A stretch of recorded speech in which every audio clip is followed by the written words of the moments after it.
Pemirsa, belum lama ini heboh anak cerebral palsy alias mengalami gangguan tumbuh kembang yang paling umum pada masa kanak-kanak. Ternyata bisa lulus kuliah, bahkan sukses meraih 3 medali emas dalam bidang catur. Dr. Richard Lee yang mengundang berdecak kagum tiada henti. Seorang cerebral palsy menang penghargaan, dapat perunggu, dan dapat medali emas lomba catur. Kamu jago main catur? Iya. Juara catur. Siapa yang ngajarin catur? Mantu almarhum Allah. Ayah yang ngajarin catur. Tapi luar biasa banget ya. Aku masih terkagum-kagum. Ini masuk nasional, Om. Hah? Masuk nasional. Masuk nasional? Ini sedang bimbingan di provinsi sampai 2024 bulan November ini dia naik ke Medan. Oh. Mudahan lancar lagi, dapat emas lagi, bisa PON. Bisa PON? Alhamdulillah mudah. Insya Allah. Luar biasa, seorang anak yang berkebutuhan khusus. Bangga ibunda ini. Iya, padahal ayahnya tuh 5 tahun sudah nggak ada. Tapi ya, alhamdulillah. Sudah. Seperti kebanyakan orang, Richard Lee juga heran dengan kemampuan anak yang kini sudah lulus kuliah. Seperti apa perjuangannya? Dan kamu juga lulus kuliah? Iya. Wisuda? Iya. Alhamdulillah. Apa ini? Ilmu apa ini? Dapat juara 2 dari 5.061 siswa. Program studi administrasi publik sekolah. Padahal kamu, Ibu jangan nangis, Iya. aku nanti nangis. Ketua kelas Om kayak gini diangkat 3 tahun jadi ketua kelas. Ketua kelas? Ketua kampus. Satu ruangan tuh percaya sama dia. Bedak saya aneh. Ada yang normal, kenapa yang ditunjuk dia gitu loh. Ini sekolahnya sekolah yang Normal dari kelas 1 TK nggak saya masukkan TK, saya diomelin sama guru SD-nya. Harus pakai ijazah TK katanya. Saya tidak menang gengsi, saya bilang gitu. Saya nggak punya uang untuk daftar TK itu kan. Tiap hari ke taman sudah sama dengan TK. Saya bilang, saya belajar satu hari itu 2 jam untuk anak saya ini. Huruf A sampai Z tuh tiap hari saya teliti sampai umur 5 tahun bisa baca. dan sekolahnya bukan sekolah kebutuhan khusus ya? Waktu Sekolah waktu SD dia itu sering diejek kan, dari teman dia 7 orang dari TK nggak naik, dia naik, dah alhamdulillah. Seneng aku mah, seneng katanya. Mama sampai bangga. Ibu,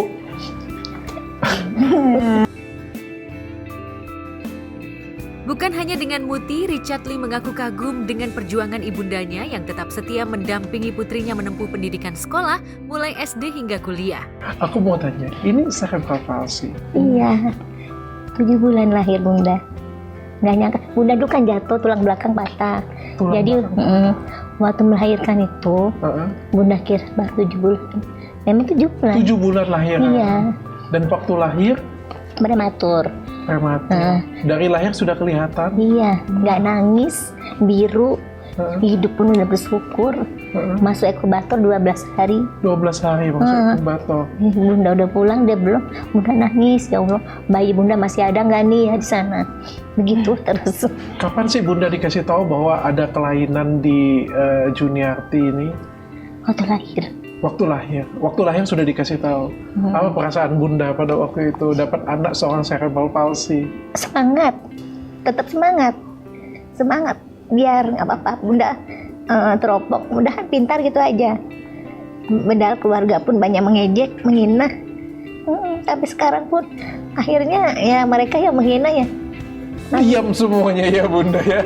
Kita bisa tunjukkan semuanya Bunda ya. Saya juga ikut senang sekali Bunda. Berarti benar-benar berjuang ya, baik Ibu ngajarin ke sekolah.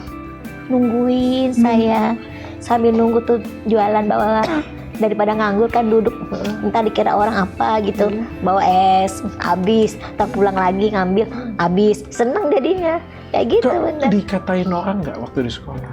pernah Pernah. Sering. Apa dikatain apa oleh teman-teman? Adalah mendeketin aku, Menghina kamu. tidak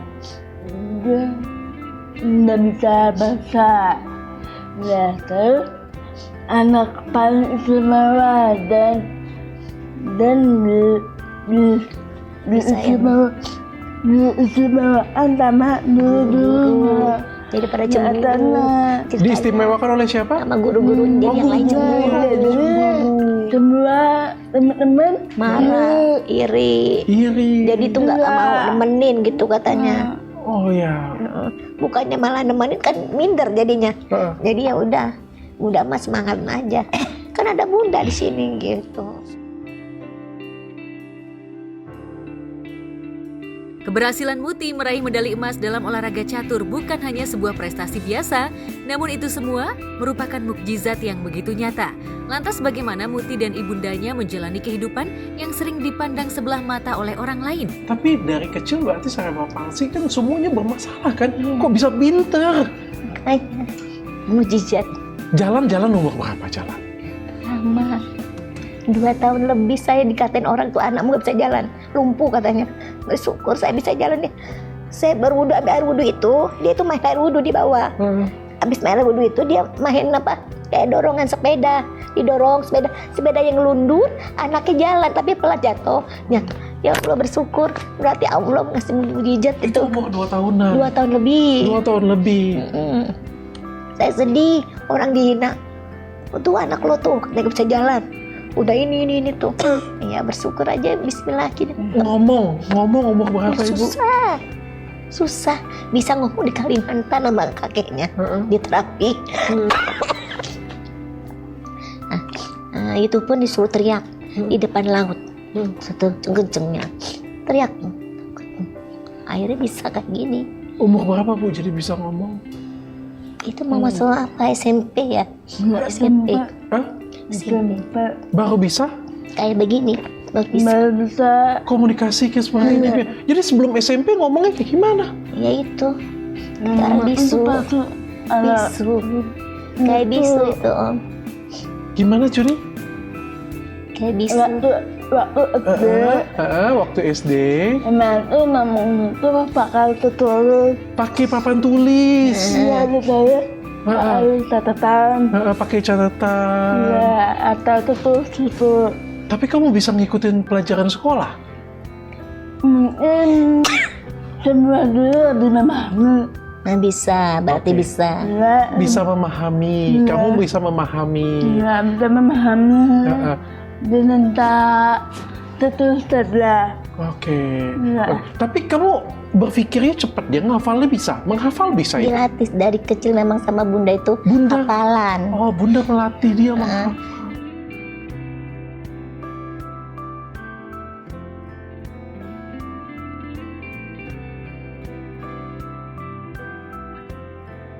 Sementara itu, Ustadz sekaligus aktor Alfi Alfandi berusaha tenang dan cool saat mendampingi Fitri istrinya yang bersiap memasuki ruang operasi. Sebagai manusia, ia merasa cemas. Akan tetapi, sebagai orang beriman, Alfi merasa tenang karena Allah Subhanahu wa Ta'ala akan melindungi istri tercinta.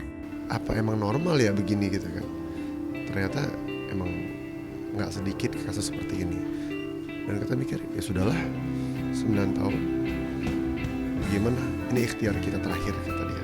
Ikhtiar kita maksimalkan. Semoga hasilnya tidak yang gimana-gimana. Mudah-mudahan masih bisa normal. Ya, Fitri yang didiagnosa dokter menderita tuba falop lantaran dianggap ada penyumbatan pada saluran rahim dengan ovarium atau indung telur. Alfi sengaja menemani istri operasi dan memilih cuti dari syuting Cinta Tanpa Karena. Ini emang minta kosong ke kantor karena istri operasi, karena kita promil juga kan, udah 9 tahun. Operasi ternyata ada sesuatu di tuba falopinya dia.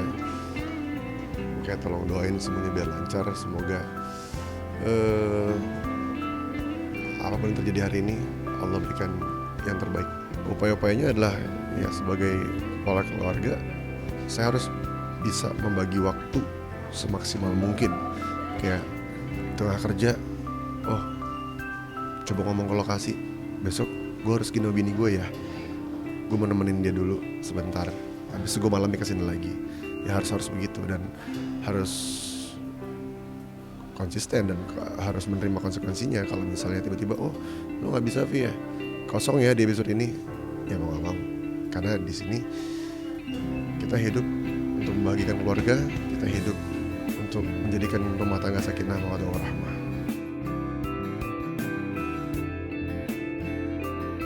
Menurut Alfi, operasi ini merupakan bagian dari upayanya untuk memiliki momongan.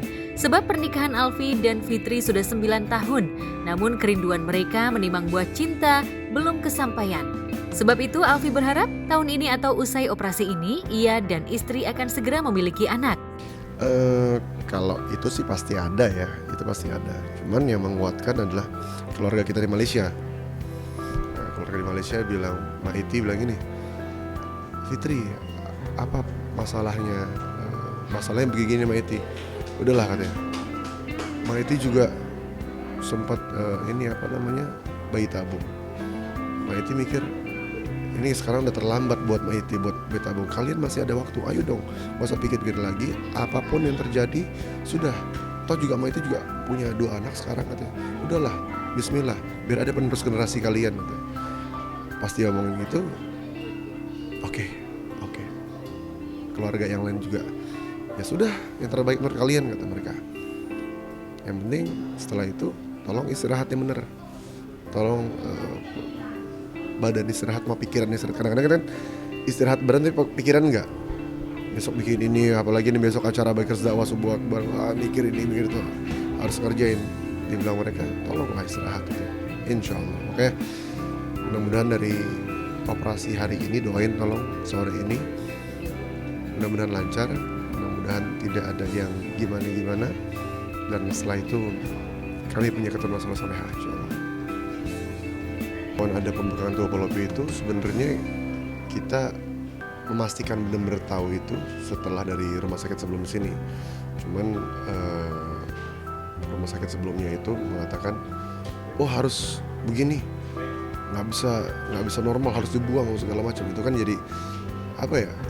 Buat aku secara pribadi nggak tega ngeliat, wah gila ada bagian tubuh yang Allah ciptakan dari istri diambil nih, dan kemudian endingnya harus nggak bisa normal. Itu kayak nggak nerima di hati. Akhirnya ketika kesini dibilang bahwa oke, kita lihat seberapa parah, kita akan coba opsional. Jadi makanya harus ada aku di situ untuk ngobrol gimana opsionalnya seperti ini seperti ini. Kalau misalnya nggak bisa, mau nggak mau. Kalau emang udah parah banget, mau nggak mau. Tapi